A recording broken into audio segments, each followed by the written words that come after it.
Ni hao, bonjour, je m'appelle Marie-Hélène Hirtz-Martin, j'habite à Shanghai depuis 2016 et en 2021, l'année dernière, j'ai créé ma société Life, Live an Incredible French Experience. C'est une société qui permet le rapprochement entre la France et la Chine, tant d'un point de vue culturel qu'éducationnel.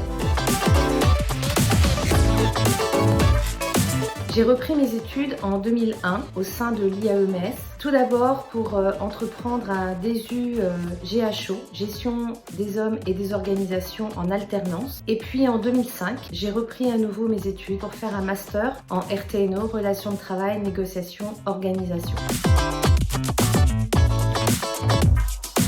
Ce que m'a apporté la formation à l'IAEMS, c'est à la fois des apports théoriques et une expérience de terrain, puisque aussi bien pour le DESU, il fallait être en alternance, 3 jours en entreprise et 3 jours en cours. Et pour le master, je travaillais à ce moment-là à temps plein. Puis il y avait également une application sur le terrain. Ça m'a également apporté énormément d'amitié, un groupe d'amis avec qui nous sommes toujours en contact, et ça c'est vraiment formidable. Et puis le responsable de diplôme, qui à l'époque était Gérard Sautré, et qui a été une personne très inspirante pour nous tous. La formation au sein de l'IAE m'a également apporté un regard tout à fait humain sur les fonctions RH et ça c'était essentiel. Les enseignants étaient en grande majorité des personnes qui avaient un regard humaniste sur la fonction RH et ça c'est ce que j'ai particulièrement apprécié puisque moi-même je venais du milieu associatif à ce moment-là et aussi de la formation. Et c'est vrai que c'est un aspect qui est non négligeable.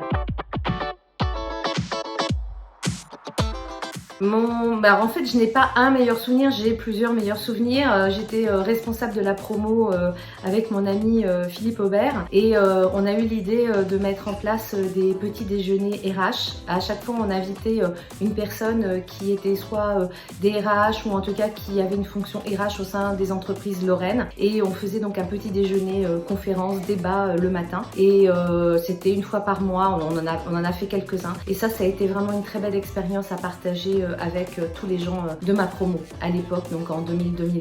Un autre meilleur souvenir, c'était les travaux de groupe. J'ai gardé des contacts avec 3 autres nanas avec qui on était un peu le noyau dur. Françoise, Sandrine et Rita. On était 4 personnes de 4 âges différents. Et on avait une superbe alchimie entre nous. On a rendu vraiment des très bons travaux et d'excellents mémoires. Donc ça, c'était vraiment sympa. Et ce que j'ai beaucoup aimé aussi, c'était les cours de certains profs qui étaient vraiment très drôles, notamment François Introvigne. Je me souviens de quelques cours épiques avec lui et c'était vraiment super sympa. L'expérience que j'acquiers ici m'apporte énormément. Il faut aussi avoir une grande ouverture d'esprit, être très tolérant. Bon, en même temps, je suis invitée ici, hein, c'est pas mon pays, donc je dois aussi me plier aux exigences de la société. Mais en tout cas, ce que j'ai appris, c'est au-delà, bien sûr, de l'ouverture d'esprit qu'on doit avoir au départ, c'est cette possibilité toujours de remettre le pied à l'étrier, de ne pas se laisser abattre, de continuer. Et les opportunités peuvent être là. Il faut juste être très original, correspondre à un besoin réel qui existe ici.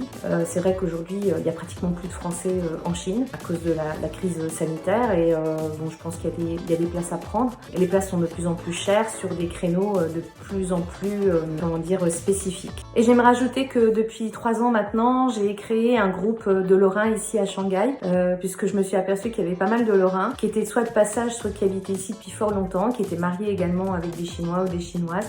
Et donc on se rencontre régulièrement pour célébrer bien sûr certaines fêtes, notamment la Saint-Nicolas, mais également d'autres fêtes tout au long de l'année. Alors je ne vous ai pas dit Ni hao en tout début de cette vidéo, mais en revanche maintenant je vous dis Tatienne à la fin de cette vidéo. À bientôt et toutes mes pensées pour la Lorraine.